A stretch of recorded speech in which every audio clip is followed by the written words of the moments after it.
Moderating this panel will be Elizabeth Helvey, Project Manager at Northwind Services, LLC.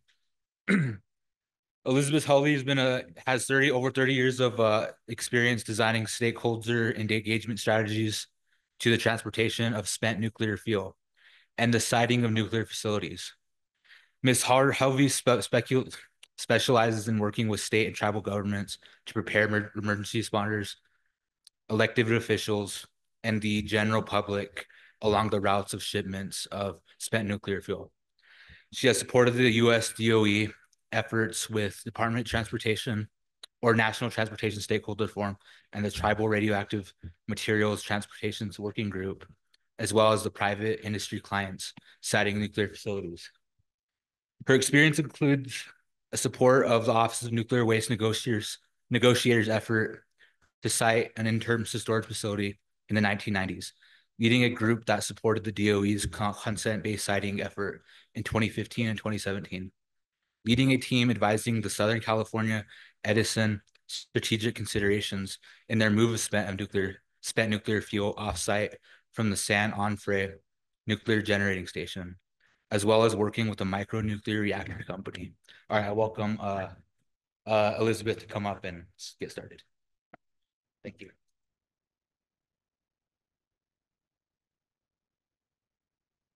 All right, thank you, Daniel, for the introduction. And we'll get our panelists up here and get them seated.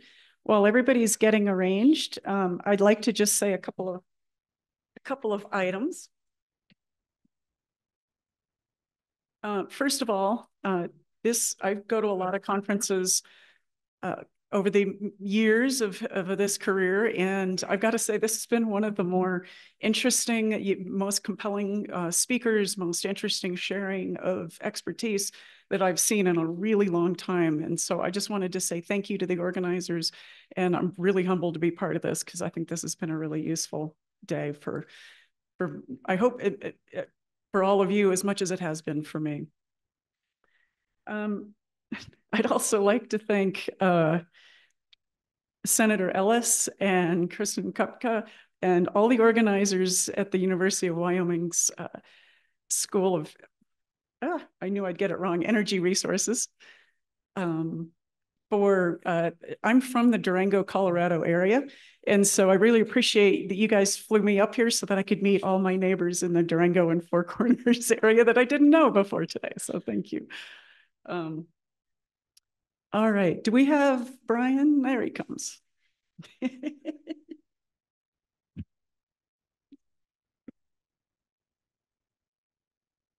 All right, I'm gonna start with introducing the panelists. First, I'd like to introduce Demi Morishige. She's a member of the Southern Ute Indian Tribe, currently serves as financial analyst at the Red Cedar Gathering Company. She has over 10 years of experience in the tribal energy sector, as well as a Master's of Science in Global Energy Management from the University of Colorado in Denver. She combines her financial expertise with a steadfast commitment to environmental compliance and sustainability. She was a former member of the Southern Ute Indian Tribe Environmental Commission, where she contributed to initiatives that promote environmental stewardship and regulatory compliance within the community. Demi is passionate about bridging the gap between finance and sustainability, advocating for the economic development and environmental protection of tribal communities. She values collaboration, innovation, and respect, actively seeking to integrate diverse perspectives into her work. In her current role, she aims to drive positive change within the tribal energy industry, ensuring that financial growth and environmental integrity go hand in hand. I'd then like to introduce Wes Martell. He works on a key segment of the Greater Yellowstone ecosystem, which is the Wind River Indian Reservation. He works with the Greater Yellowstone Coalition, whose mission is to protect the lands, water, and wildlife of the Greater Yellowstone ecosystem. This fits consistently with Indigenous values and beliefs. It also recognizes that tribes are important allies in conservation. With an office in Fort Washakie on the Wind River Indian Reservation, He's able to work with tribal elders and tribal leadership to obtain first-hand knowledge of how tribal sovereignty can play a role in the management and protection of the ecosystem, and how they can utilize the technical and administrative strengths of the Greater Yellowstone Coalition to support mutual efforts. And then I'd like to introduce at the end, Brian Williams. He's a commissioner of the Wind River Energy Commission, which is a new entity that was recently formed by the Wind River Intertribal Council. He was appointed to represent the Northern Arapaho and is one of 5 commissioners in the organization. He has an extensive background in the oil and gas industry and has worked with the tribe's assets in that regard. He is a leading voice in advocating for specialized education among tribal members so that they can be part of empowering the tribes to run their own energy projects. And I'd like to thank all of you for agreeing to participate in this panel. I'm going to be asking some questions, but if I'll direct them to a particular panelist, but if any of you want to add on to the answer of that, just let me know. I'd be happy to have all of you weigh in on any of these questions. So I would like to, with that, turn to, I think I'm going to start with you, Demi, if that's all right. Yeah. I'd like you, since you work in the financial area and identifying funding streams and programs to partner with for the Southern Ute, if you would talk about your preferred methods for staying informed about energy projects and how you fold those into your decision-making processes. Yeah, thank you for the question. And I wanted to thank University of Wyoming for hosting us. It's been a great conference. But so I got pulled into this space about 2 years ago. And this was before or right when the bipartisan infrastructure law and the Inflation Reduction Act were starting to be implemented. So there was just starting to be a wave of federal funding, and I look at both federal and state funding for pretty much any of our projects. And we're very diverse. I mean, it goes all into like orphan well projects, all the way into like geothermal projects. But how I stay informed is I subscribe to all of their little newsletters. So I get probably 100 emails per week for them.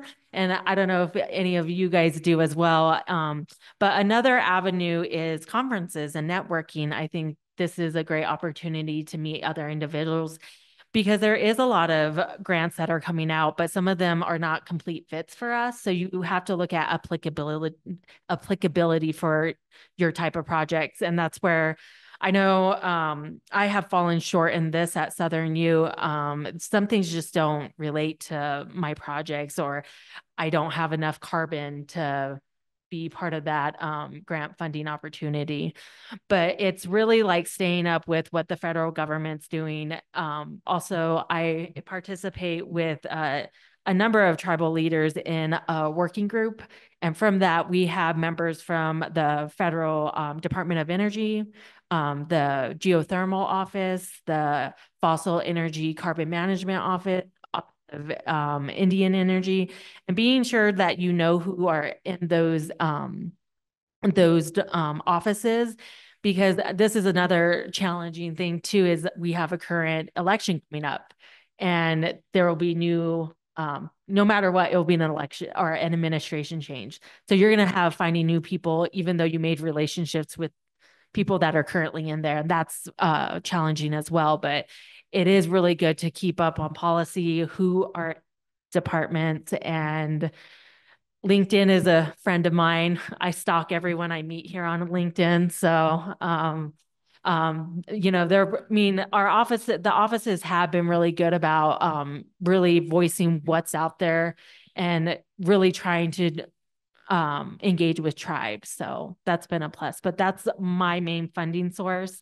And then a lot of it, another is if you get approached by the private equity or the private sector mean you really got to do your due diligence in this. And it's sad to say, with this amount of federal funding, there's been a lot of preparatory partnerships that have approached tribes. And so each tribe has to be aware of that, and you just have to do your due diligence. So. Okay, great. Thank you. And Wes, I'd kind of like to redirect that to you as well. Good afternoon. Since we're talking about energy and community consultation and engagement, kind of my initial experience with oil and gas is as a young man and as young uh, back in the early days on our reservation, Wind River, we used to see oil tanker trucks coming out of our hills 24 hours a day. And we'd go hunting sometimes and go out into the mountains at 3 or 4 in the morning, and you'd go out to a pumping station, and there'd be 7 or 8 tanker trucks lined up out there about 4 in the morning. And people always used to wonder, I wonder if those trucks are legit.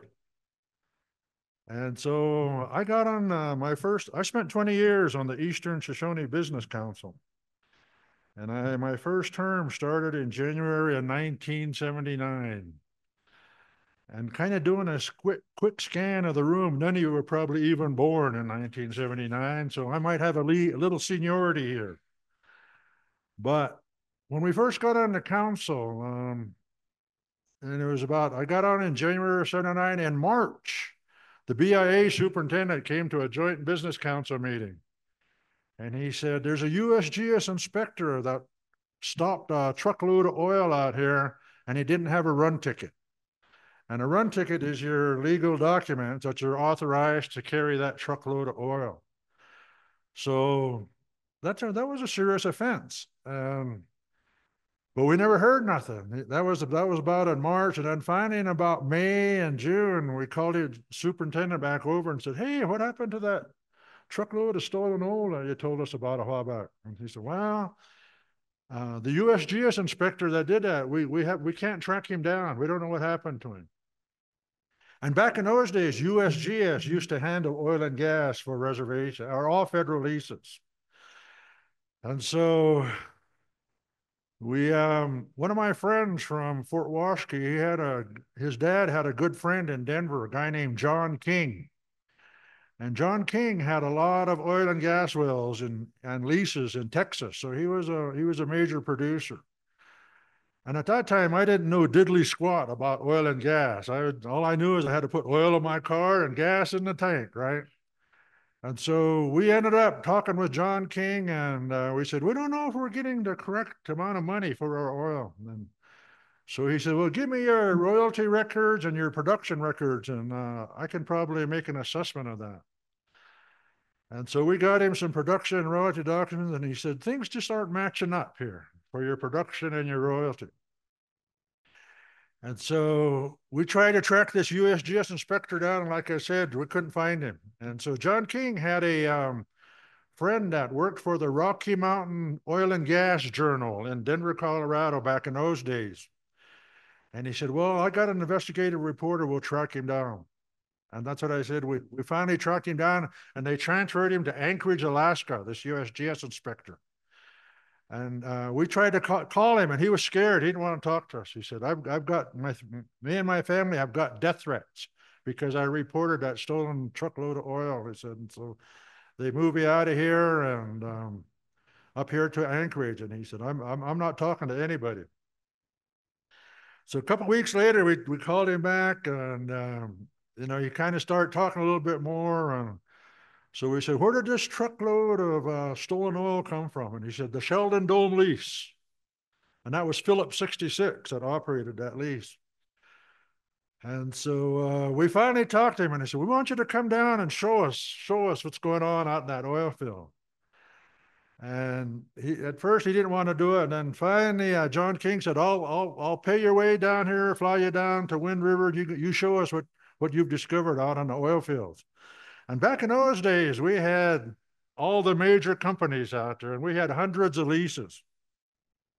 And so we brought him down, and we met him at the airport at Riverton, and boy, we took off out to Sheldon Dome Field. And he showed us everything that was illegal out in those fields. There was no locks on the valves. There was waste, there was oil in the waste pits.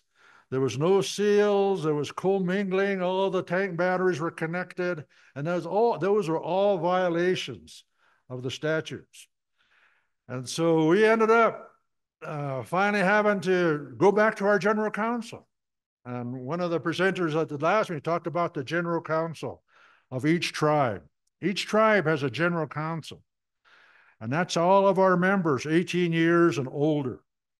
And so every quarter we have general council meetings, and the general council is over the business council.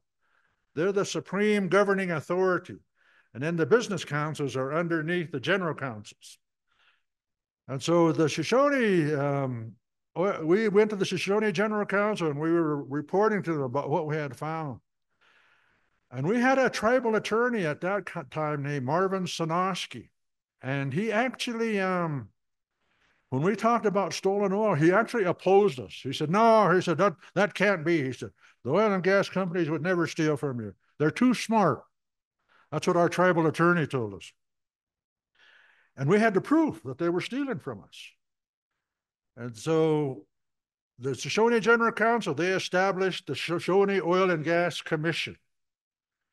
And then we actually talked to this ex-USGS inspector, and we actually hired him to work for the Tribal Energy Department. And we had a real comprehensive energy department back in those days. We had a geologist who was our director, and we had an auditor who was doing our production accounting and royalty auditing. And so when we found out about all those thefts at Wind River, we were down here in Cheyenne visiting with the state auditor, an old friend, a guy named Jim Griffith. Jim's no longer with us, but he was the state auditor at Cheyenne for quite a while. And so we were visiting him, and he said, you know, boys, he said, if they're stealing from you, they're probably stealing from us too. So at that time, Jim Griffith launched a major auditing program of all the state leases in Wyoming, and they collected almost $1 billion just auditing the records. All the majors were at Wind River, Amoco, and Amoco was the dirtiest company of the bunch. Their field was so rigged, and they were just stealing us blind. Gulf Oil, Marathon, Husky, they were all on the reservation. They were all illegal, all their field. So when we established the Oil and Gas Commission, we had to keep going back to our general counsel, keeping our community involved. Because even some of our tribal members didn't believe us. You guys are just trying to cause trouble and make a name for yourselves. You don't know what you're talking about. And so those of us that have to deal with general counsel, we know how that can be. You know, you go to the general counsel, some of them want to hug you and others want to strangle you, right? So, you know, you really kind of have to make sure you get the correct information. So we always tried to do that. And so we ended up being able to prove that all these companies were stealing from us. Every company on the res, and we went to every lease and took pictures of all of these illegal tank batteries and oil pits. And that's how they were stealing oil. The pumpers kept these drain pits in the oil fields full of oil. And then these trucks would just come up, throw their hose in a waste pit, fill up and take off. And that's what they were doing for decades. Every day for decades, there was trucks coming out of our hills. So we finally, got with the Secretary of Interior, and then at the time, Interior Secretary James Watt established the Advisory Committee on Minerals Accountability in 1983. He selected 2 tribal reps to be on that committee. I was one of them. We had several members of oil companies. Jim Griffith was on there, some state representatives. So we had tribes, states, energy companies, and the federal government on this advisory committee. And that was really the start of the Federal Oil and Gas Royalty Management Act of 1982. It started from the Sheldon Dome Field on the Wind River Reservation. That established the Minerals Management Service, which was responsible for production accounting and royalty auditing. That established the BLM as responsible for inspection and enforcement. And according to the Federal Oil and Gas Royalty Management Act, every federal lease is supposed to be inspected at least once a year. dream on, right? We're lucky if they're ever inspected. And so that's why we had our own tribal inspectors.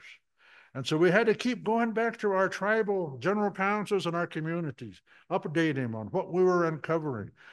Gulf said, "Oh, we got to bring you to our main office." So they flew us down to Houston, and they owed us about $4 million. And they said, "Oh, this is one of the auditors in the basement. She made a mistake." And so they were really trying to cover up all of their discrepancies.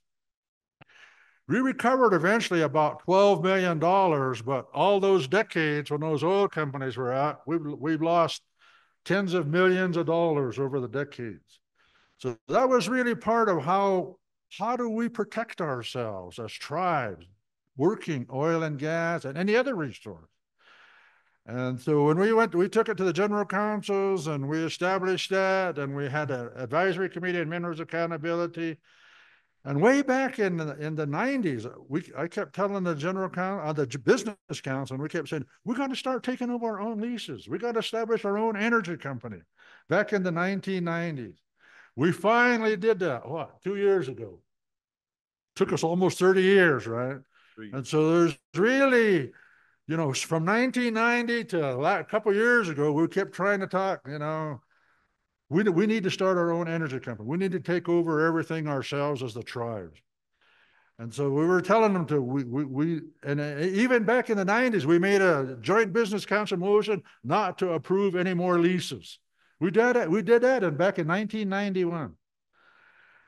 It took us this long to finally take over a field and a lease. And so that's really an important aspect of communicating with your communities and your elders and your people. And for tribe, we always include our elders, especially our spiritual leaders and our traditional leaders and our elders. We always talk with them first. And so that's what we were doing all that time. And so we've got our own company, and we're still working through the wrinkles of all that, and we're trying to find out. And just listening, just on the agenda and all of the geologists and engineers and everybody else, I'm really glad to see UW and the School of Energy Resources trying to open up lines of communication and more people aware of what we're up against. And so when I was on the council, I spent all my time on water, taxation, energy, and environment. At Wind River, that's the 4 most important areas that's going to dig us out of this hole created by the pandemic. But we have to have both tribes involved. We have to have our communities involved. And that's the next effort that as the Greater Yellowstone Coalition, we're working with the tribes. We're having community involvement and education meetings every few months to start helping our people understand Wind River sovereignty and Wind River governance. We're very unique at Wind River. 2 separate tribes, 1 reservation, no constitution. And when I was on the council, we used to always try to encourage business and industry to come to the reservation. We'd always talk, but when it got to the point of no constitution, most outsiders said, how do you deal with 2 tribes with no constitution? So I think that was really an inhibiting factor in us not having the kind of growth and development that we need. That's where we need to be. And so that's what we're trying to accomplish right now. Our first session we had last October really started off in a good way. We've got a buffalo herd out by Morton Lake. And we had all our elders from both tribes. We had the tribal historic preservation officers. We had tribal programs. We had federal programs. We had nonprofits, and we were all gathering. And I asked one of our elders to pray, and we were out there at Morton, and when she was getting ready to pray, we thought the buffalo herd was way on the other end of the area where we're at. And when she got up to talk and start to pray, this big old bull buffalo just came up and walked up on a bluff. And that bluff was probably just about from here to the wall. And we had about 70 students sitting in chairs, and teachers and advisors and our elders and all these people. And when that buffalo came up there, and I told the kids, don't say nothing and don't move. So all the time the elder was praying, and our elders, when they pray, they don't leave too many people out of their prayers. Those prayers can go for several minutes. But all the time she prayed, that buffalo just stood there. And when she got done praying, that buffalo started walking down, and then he just walked on down the trail down to the river. All of our elders just felt so blessed and so happy about that buffalo came up and blessed us that first morning at our community education involvement. The elders just said that was the most awesome blessing we could have ever had. And that's what I told the young people. I said, that buffalo came here to let us know he's supporting what we're trying to do, protect land, waters, and wildlife. And we're the ones with a voice. He doesn't have a voice, so we have to talk for him. And so that's what we're doing, is trying to really educate our families and our communities. You know, water, taxation, energy, environment. You know, there's a lot of issues we have to deal with, you know, that on every one of those areas. And we always have to protect our sovereign authority and our civil jurisdiction. Tribes, we have civil jurisdiction over everybody within our exterior boundaries. That's the area where we have to really concentrate and uphold our civil regulatory authority and jurisdiction on our reservation, because we have authority over everybody. And we also really need to protect our environment. You know, if we're saying we're leaders in energy production, we're probably the other side of that dichotomy is that we're leaders in poisoning, contaminating, and insulting Mother Earth. And so as tribes, how do we reckon with that? Community education and involvement is so critical. And Troy, the attorney that made the presentation, you know, talked about there's supposed to be consultation between tribes and the federal government. Dream on again, right? That doesn't happen very often. And so there's a few agencies that work good with tribe, but there's a lot of others like the Bureau of Reclamation and BLM that continue to steal Indian land and Indian water. And then we always have a lot of challenges from states and county governments, always trying to chip away at tribal treaty rights and tribal jurisdiction and tribal sovereignty. So those are all the factors that we need to educate our people. You know, when I said outsiders don't understand our governance at Wind River, most of our tribal members don't understand it. And I think that's another big factor. How do we make sure we can make our people move forward? Because all we're trying to do is strengthen our families and our communities. Thank you. Amit, do you want to join in on that? Okay. Well, Brian, I'd like to pivot off what Wes just said and send it over to you. I know that education and building your workforce within the tribal community is an important priority for you. What do you see as your biggest challenges to that? Being able to do that? What sort of challenges are you having to overcome to make that work more for the young people? You know, that's kind of how we're trying to focus it at Wind River. You know, when we have a student out there, we want one of our elders beside them talking about our indigenous values and beliefs. And if we're talking about water, then we want a hydrologist right next to them talking about pH and acidity and water quality and all this other stuff. So that's the point we're trying to get now, is having our indigenous values, beliefs protected, but having the good science and technical information to back that up. Really marrying the two. Yep. Yeah. Wes, I'm sorry, not Wes, Brian, can you talk a little bit about the Wind River Energy Commission, and does it have a role in education, or is that just your interest separate from the commission work that you do? Wind River Energy Commission is just an advisory to both councils. Councilman Ute is on that same board with me. That's what we're doing, is trying to run our oil fields and oversee them and get that done. The education part is something we've done because we were instructed by councils to have us ready to run this within 5 years by ourselves. That's not going to happen. We don't have the qualified people in place. But in order to get to there, we got to start someplace.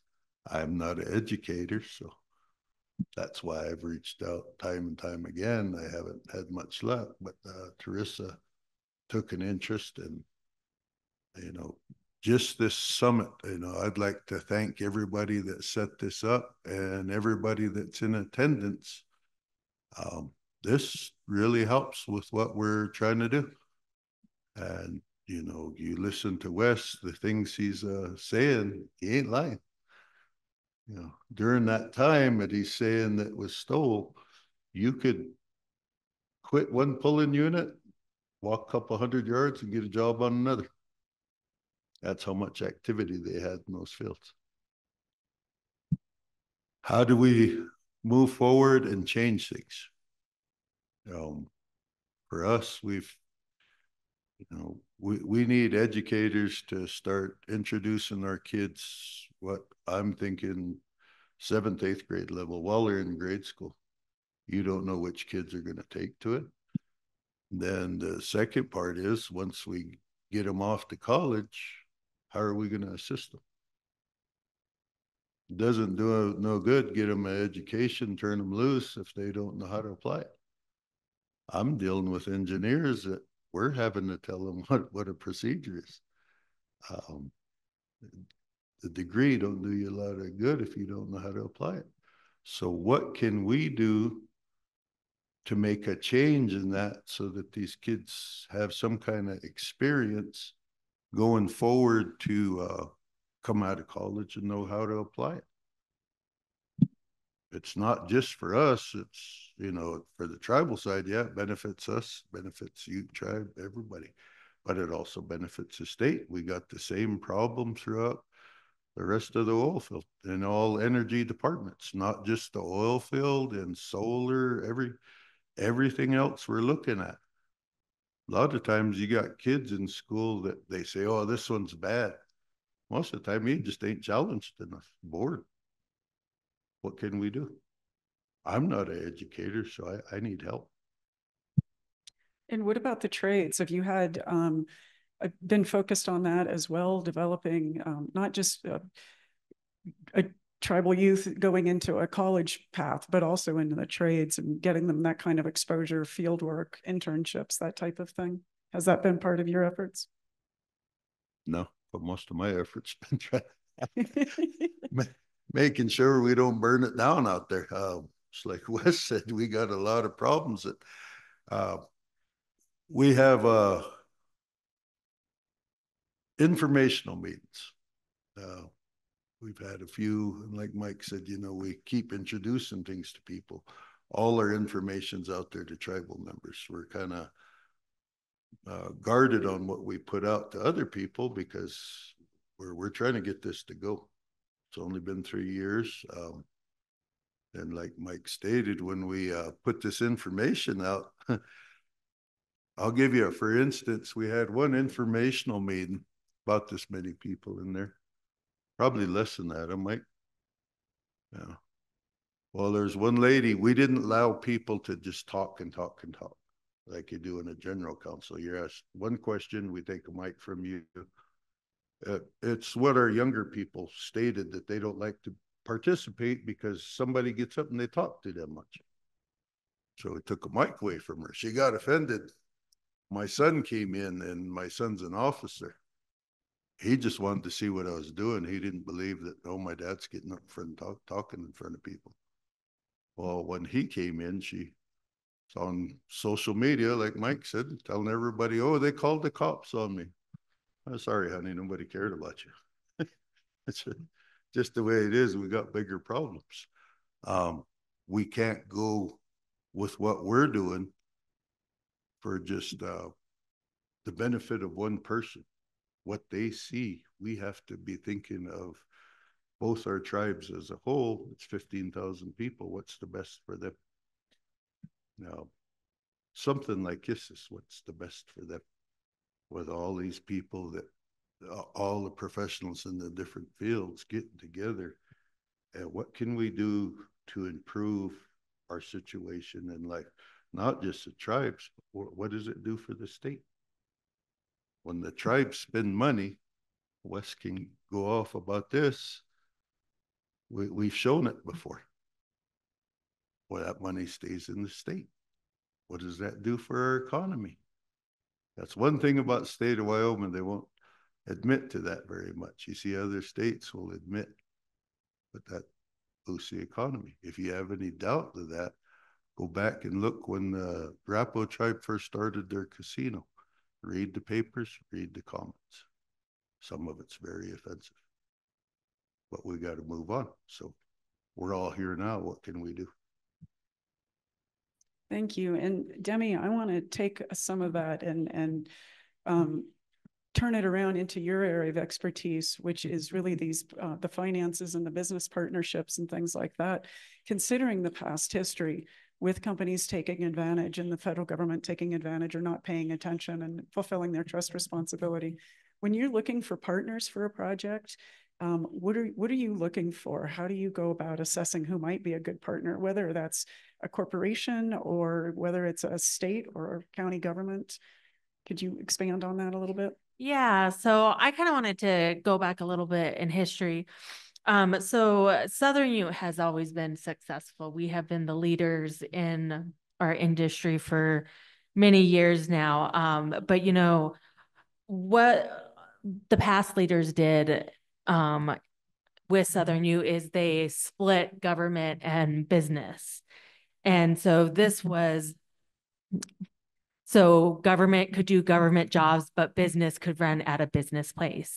So that's who I work for. I work for with the arm of the business, which is the Southern Ute Growth Fund.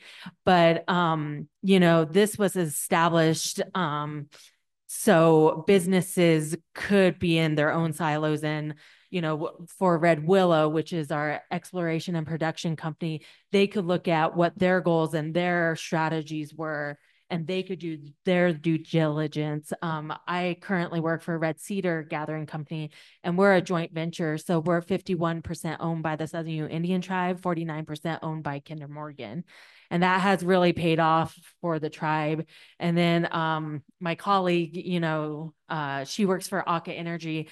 And, you know, before that, before we rebranded it as an energy transition company, it was actually a company that did midstream assets off reservation. And that's actually where I started. And so I worked in the Permian and I worked in the DJ Basin, Anadarko Basin. And that was like almost like in a world of where you're doing your due diligence of contracts, who your producers are, who your other operators are. So you get a real good sense of like who's there and who's trustworthy. And then I know this has been a theme over this, but it's, you know, building capacity within these tribal organizations. How do you do that? And it has not come overnight for Southern Ute. We've really worked on it for the past 10 years on, you know, looking at individuals and really strategically putting them in places where they will do due diligence or have a networking on been like, oh, I would love to work with this person. But sometimes this isn't all just tribal. We hire outside people to help, you know, mentor people like me. Like I'm a young tribal member, but I have such great leadership and such great professionals that I work with. And that's how you kind of start building that capacity, start to like transfer that knowledge. Elizabeth, her firm so much, and the lawyer there, Tom Ships, he is just like an archive person. You ask him like a specific date, he can just like nail things off. But it's those people, it's scary because it's like, how do you replace someone like that? And but you know, we have Elizabeth, we have other individuals, lawyers that are trying to absorb as much as they can. And so, you know, it's that capacity building and understanding where you are in the regulatory space, where you are in the business space, understanding your contracts, and really like getting down to the weeds of where are you making money, where are you losing money. And so, I mean, I do that that's my real job, but then I also try to look for new federal funds that, you know, can subsidize that as well. And I think in the past, there has been just such mistrust with the federal government and state governments. We're really lucky at Southern Ute. State of Colorado only has Southern Ute and Ute Mountain Ute as tribes. But when you look at the state of Arizona, it has 32 tribes. They don't have a very good relationship with their tribes. And, you know, it does take almost like Effie said, of young natives coming to a public service role and really moving that dial on making sure that tribes are being looked at and we're not being left behind, because regulation and policy and permitting, that costs a lot of money for tribes. And so you need to be like 4 steps ahead normally. And that's what Southern Ute has done. And that's why Southern Ute is successful. So. Wes, do you want to expand a little bit on the relationship with the state of Wyoming and that the ups and downs?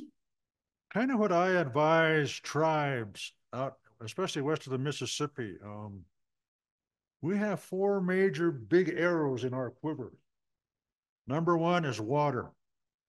Tribes have senior rights to water west of the Mississippi. Tribes have senior rights to water. That's going to give us political and economic power that we never ever realized. But we're not ready for it. We don't have the hydrologists and the economists and the trustworthy attorneys to really move and protect our rights based on our culture, our tradition, and our plans for the future. The other arrow is environmental. Tribes can adopt higher water quality and air quality standards than the state and federal government. But you also get challenges. Wind River, we tried to adopt a Clean Air Act here a few years back, and the state of Wyoming challenged us, and they were successful in stopping us from adopting a Clean Air Act. The other one is on the Antiquities side. The Antiquities Act, back in 1906, there's wording right up front to protect the cultural, archaeological resources of tribes. Under the American Archaeological Resource Protection Act, that's an area where we have to pay a lot of attention to the cultural, archaeological, and spiritual resources off reservation. The National Historic Preservation Act gives tribes rights and authority off reservation. The regulations of the National Historic Preservation Act were written by Vine Deloria Jr. So we got some good regulations that recognizes rights of tribes off reservation. And so that side of it, water, and then the antiquity side, environment, and then the fourth is Herrera. The Herrera decision that came down here just a couple of years ago. All of us 1868 treaty signers have rights to hunt on the unoccupied lands of the United States. And I was surprised too to see that the Navajo Nation signed an 1868 treaty. So they're like us. They got rights to hunt on the unoccupied lands of the United States. The state of Wyoming still says we do not have any rights. I guess they're more powerful than the United States Supreme Court, but that's the area that if I have a right to hunt, I must have a voice in management and conservation. And so, the Wind River Reservation, the 1863 treaty was 44 million acres. Our reservation went down into Colorado, into Utah, into Idaho, and back over here. 5 years later, the Treaty of 1863 knocked us down to 2.5 million acres. And so we're the same size as Yellowstone Park. And like I mentioned, we're part of the Greater Yellowstone ecosystem. So the mission of the Greater Yellowstone Coalition to protect lands, waters, and wildlife of the Greater Yellowstone ecosystem, that fits right into most indigenous values and beliefs. We want to protect land, waters, and wildlife also. The trust relationship is very critical, and unfortunately, most of the federal agencies don't follow up on that very well.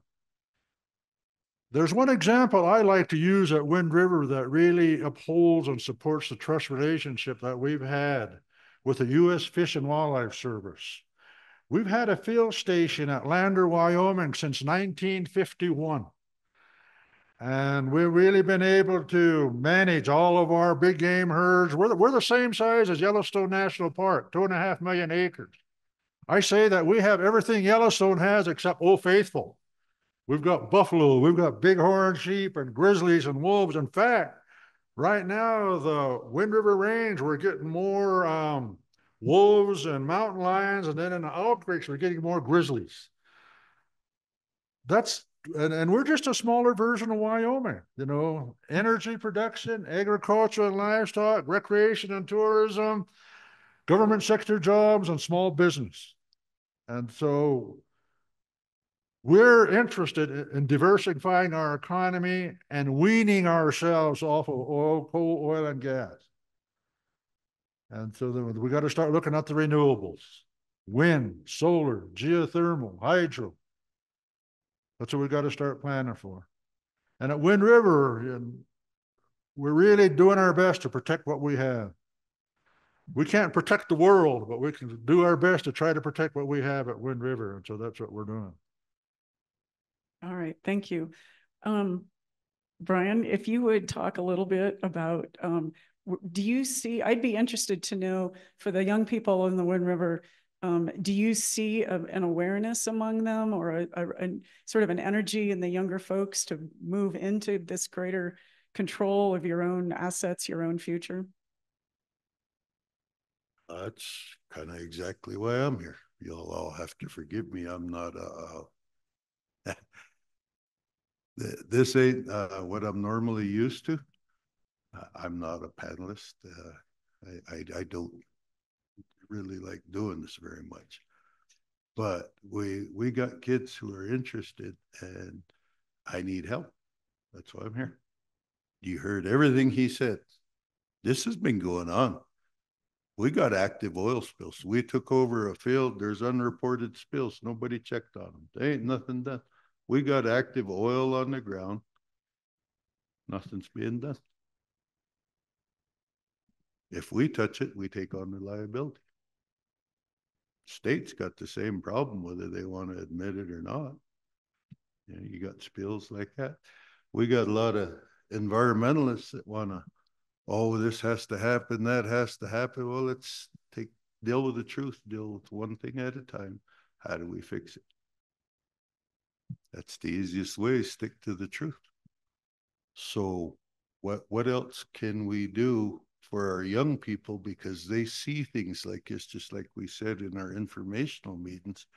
They hear somebody talking too long, they just, and then we teach our kids to respect our elders. But the one problem is what I was told by ones older than Wes. Yeah, respect works both ways. How you conduct yourself, you have to be somebody they can respect. We have to kind of start watching that and be truthful in what we tell them. We've had these problems going on for quite a while. These issues have gone on for quite a while. It's like Wes is saying, you know, on our hydro and stuff, yeah, we don't have the qualified people. We don't have the qualified people for the oil and gas. But hey, we got it now. The field he's talking about, Sheldon, we just took that over. It's been an expired lease. Nobody said that. We just got done negotiating with a pipeline. It's been expired since '84.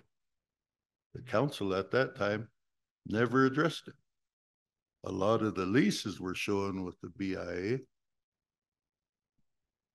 I mean, with you, I'm not a lawyer, but I can read. And they've asked me, well, what's your definition? I said, whatever it says in the dictionary. Don't seem that complicated, but they weren't good ideas to be signing, and they've been detrimental to the tribe. Now, for the BIA and the BLM, what we see is there's a lot of regulation where the people who are working there, their hands are tied. What can they do? They have to follow the government process. How can we address these issues better and free them up to get what they need to get done? That's what your kids are asking us. Why do all these people get paid so much money to talk, but no boom boom? Yeah, the tension between the experts who get paid and the people who are being impacted.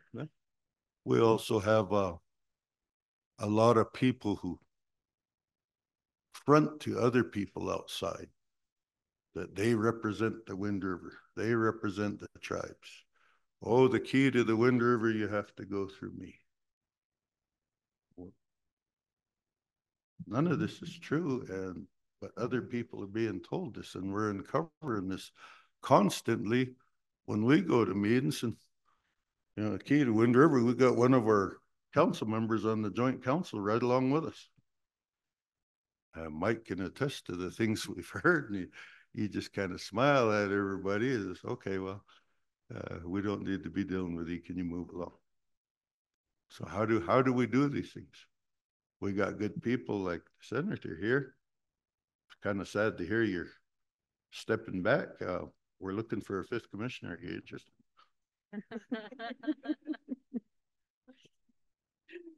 Demi, turning back to you.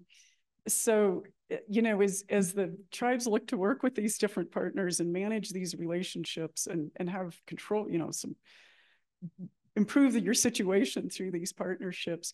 Can you talk a little bit about your perspectives about the challenges and opportunities of securing funding related to this? I'd be interested to know. Yeah, so like I mentioned, I've been in the grant world for about 2 years. And this federal funding that's coming out, it's generational. It's there to help. And I've been part of different conversations with different tribal leaders of like, well, it's not filtering down to tribes. It's not going to tribal projects. And so, you know, I've had a lot of conversations with Intech, with Hickory Apache, with U Mountain Ute, with just Navajo Nation. So I'm like in the Four Corners region. But the hardest thing I think for tribes, and Raven kind of alluded to this, is our multi-layer approval processes. Like when a FOA, well, you know, I try to read in between the lines. When the notice of funding comes out, I'm already working on my application.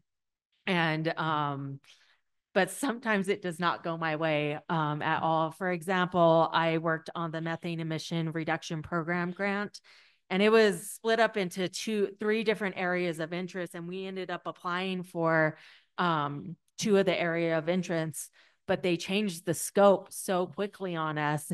And the area of interest 1C was dedicated for tribes, but they were only going to award one entity. So that meant that I had to find other tribes that wanted to do the same projects that I wanted to do. And so in that sense, I have a hard time with Southern Ute, and Southern Ute moves fast. But I now have to try to get other tribal governments or other tribal entities on this grant with me. And so you're dealing with just herding cats at that point. Thankfully, we got it done. I don't know how we got it done. It was like last minute. I think that one we submitted a day before, and then we had another area of interest. And 2 people were like, well, Southern, you have capacity. You can do these things. And it's me and this other guy that really take on the grants, and it's burning the midnight oil. And, you know, we're rushing to get things through our, for example, since I'm on the business side, I have to go through a growth fund management committee. And then I got to get on tribal council's schedule, which is a nightmare. Sometimes they're doing random work sessions in that, so I can get on their schedule, so I can present this information to my leadership. And then from there, hopefully they don't have any questions. I've done my due diligence and I made my presentation clear and concise. And so if that goes well, then I finally get approval for voting on it. And then, you know, since it's better, especially with Justice 40 initiatives, you know, all tribal governments are disadvantaged communities, right? And so this is also why we want to apply within the government side. So that approval process takes forever, but it puts us at an advantage to get the monies from that funding because we are a disadvantaged community. Another thing that has been brought up is the community benefits portion of these grants. When they grade your grants, there are 20% on your grading scale. And it's a little hard, especially I'm going to bring up the MERP grant, the methane emission reduction one. So there was a tribal one. However, there's a lot of methane regulations that are coming down, particularly what we call the WEC, and it's the emission reduction or emission waste charge. And it gets expensive. We ran the numbers and it gets into the millions of what we have to pay the federal government back for these these methane emissions that we're not capturing. So what's upsetting is like they only gave the tribes a certain amount of money, but then we also have to do a community benefits plan with it, which takes away from your funding. And then you have to normally have to contract sometimes out with $50 million. And so we're not going to take on that for all of Indian country. We just can't do that. And so that makes it hard. And then so you're spending so much money on grant compliance, well, I should say, first of all, you're not awarded yet. That's like the initial part. Then you go into negotiations if you do get awarded. And that is where tribes, I feel like, are the most disadvantaged because they have to go into negotiations. And some of these tribes, they don't have the background as Southern Ute does. They don't know the questions to ask. They don't know that they should, like for their indirect cost of like what they should be allocating to that instead of what should be going to the actual project. And so, I mean, the reason why we were able to be successful for that tribal portion of the MERP grant is because a lot of tribes are like, well, we're with Southern Ute. Southern Ute knows what they're doing. And so that's how that one got through. But going back to the community benefits portion, it's just like, we're either going to pay these WEC charges or like supply into our community. But this infrastructure and the natural gas that we make, that already supplies and brings benefit to our community. That's how we pay for scholarships. That's how we pay for our government buildings. So, I mean, there's a real disconnect, and those are the challenges that I've really seen. And I've only been successful in some of them, but grants aren't free money. So they're very hard work. So yeah, and a lot of reporting that goes along with them once you get them can be almost a whole area of tribal staff support required for that as well. Brian, you've mentioned that conferences like this are very helpful for tribes to share information and to learn where their resources are. Do you have ideas on other things that would be useful? When I first got on the council, they had the Council of Energy Resource Tribes. And was that for me or was that for him? Good. Go ahead and he'll. Go ahead. Anyway, they had the Council of Energy Resource Tribes, which was all the energy producing tribes. And back then in 1979, this was before gaming. So energy tribes were kind of at the top of the economic ladder in those days. And now with gaming's at the top. And for a lot of us, energy is way down at the bottom now. And so that's why we're trying to figure out how do we revive that. And so I think it's really critical to get that CERT concept back. We've got to start working together as tribes. A lot of these energy deals, they got to be tribe to tribe. Food sovereignty, data sovereignty, sharing, refined products or whatever else we have to share. But that's really going to be critical, especially on water. And, the other major point, out of the 574 federally recognized tribes, there's probably only about 3 dozen of us that have done anything with water. So there's still about 540 tribes out there that have not had their water rights determined or adjudicated. There's a lot of water going down these Indian water going down these river basins, generating electricity, generating economic growth, helping municipalities. We've got to reckon with that one of these days. That's our most important resource. And so all of this energy development, I think we really got to work tribe to tribe, because the states and the counties and even the federal government, they're always after us. The state of Wyoming has collected $500 million off of reservation oil and gas since 1969. We've got very little back for that. How do we protect ourselves from those type of intrusions? We've got to educate each other, work together, strengthen our tribe to tribe involvement down the road. Brian, would you like to add to that? Things you'd like to see this in the tribe to tribe back and forth, or other resources available? Demi had a good point last night. I really like that idea, that we start forming coalitions of the tribes. One thing I've seen with, we're the only ones, Arapaho tribe's the only ones in the nation that pay for their own damn reservation. Yeah. couple times over. Why are we even discussing anything with the BI? It's bought and paid for already. But one thing I've noticed with our council, you got to give Mike a little credit. You know, he's had to do both. And they don't always agree. They have to look out for what's right for either tribe. But when they do agree and the effect they have on other people, it's kind of awesome to see. I'd like to see our tribes work together to be able to do that, maybe move our kids ahead, move other things ahead. For us, you know, we're caught up doing just the commission, just day-to-day operations, trying to keep things running. We've had tribal members. We've got a Solar for All that's been a big one over there, helped us get that followed through. We don't have really the time to keep up with all the emails and, you know, to get to talk to everybody, but it'd be nice to keep that going. Kip with the state, you know, he's worked good with me, but he knows that, you know, I'm only going to tell you so much.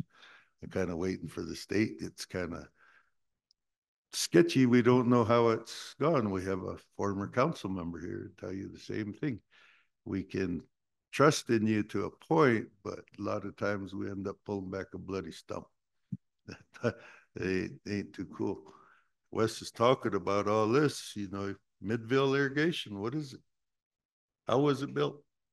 Does anybody here know or want to admit to it? Wes, you want to touch on that? How Midville was built? What were the monies used to build Midville irrigation? Well, again, there's more treaty violations involved with this. They were the ones set aside for our tribes. They were intended to, that irrigation district was supposed to be built within our tribes. The state used it for theirs. That's where that water is going, and it depletes our water in the river. Anybody from Riverton can tell you, middle of summer, the big wind looks pitiful going over Riverton Bridge. It shouldn't be that way. But what are we going to do? What can we work to do something better for our home and our surrounding areas? So that could work. If we make a coalition, can the state work better with us and actually stick to the word? If we come into an agreement, can you honor your word? If people are going to look at the water and all that, we got 3 dams. All they are is irrigation.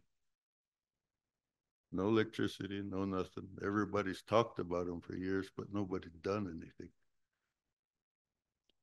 Wes, I might go back to you. With all the talk of the struggles, the challenges that you faced, what do you see are some of the key things that need to be in place to make sure that tribal sovereignty is respected and that government-to-government consultation is implemented effectively? You know, the thing that we were kind of trying to lay the foundation over the years. You know, we had a BIA Court of Indian Offenses a few decades back, and we transferred that to be a tribal court. And then when we adopted our tribal water code, the state of Wyoming went to the Secretary of Interior and they said, well, them Indians at Windover don't have no constitution. Those Indians don't have no separation of powers. Those Indians shouldn't be allowed to have any laws. And this was after we took our water code to the general councils and had them approve it. A couple of weeks later, we went back to the Secretary of Interior and we showed him a complete record of everything we had done in an 11-month time frame to adopt our tribal water code. We had 27 meetings within an 11-month time frame, educating our families, our communities, our tribal leaders, our general council. And when we finally took our water code to the Shoshone General Council, there was 441 people there. And when we approved the code, the vote was 440 to 1 to approve the code. All that community education involvement we had done prior to that really got the general council informed and understood how important that tribal legislation was.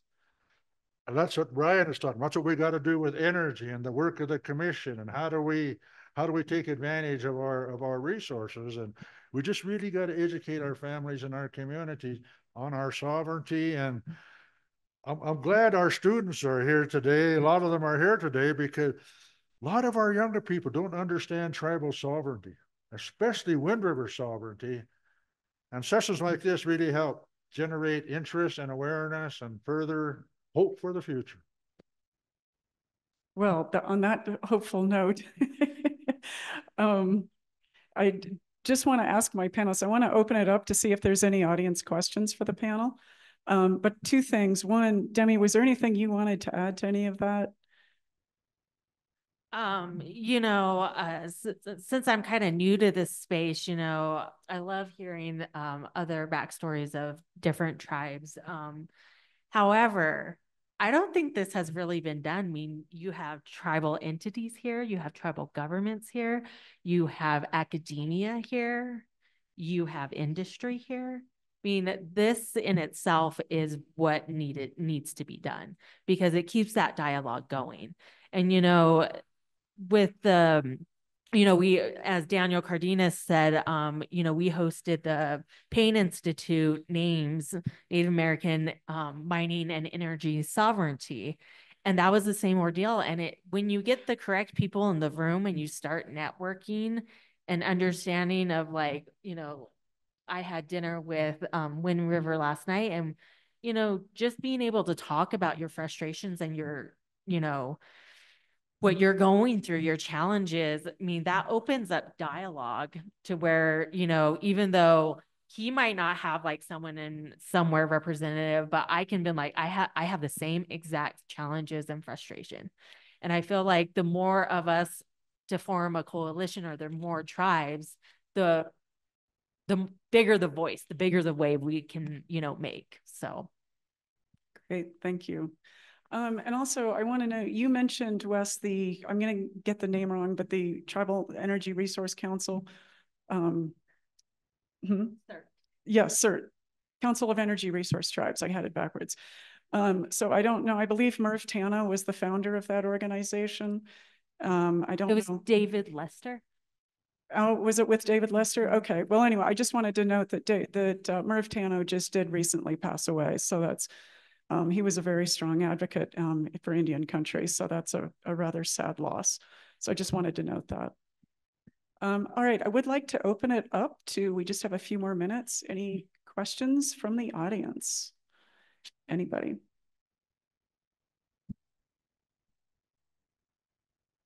End of day. Cool. Can I ask a question to the audience? By a show of hands, who would like to see this continue every year? Thank you.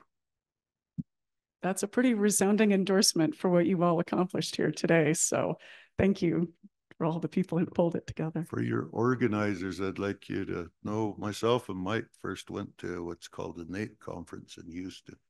We met our tribe, Red Willow.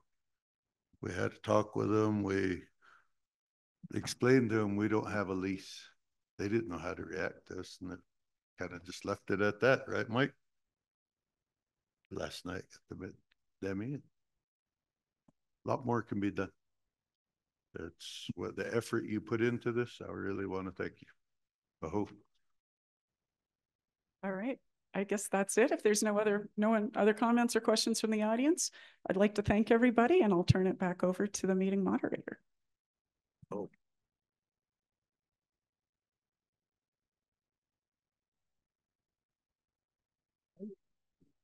The comment for the self-licking ice cream cones, that was worth the whole trip.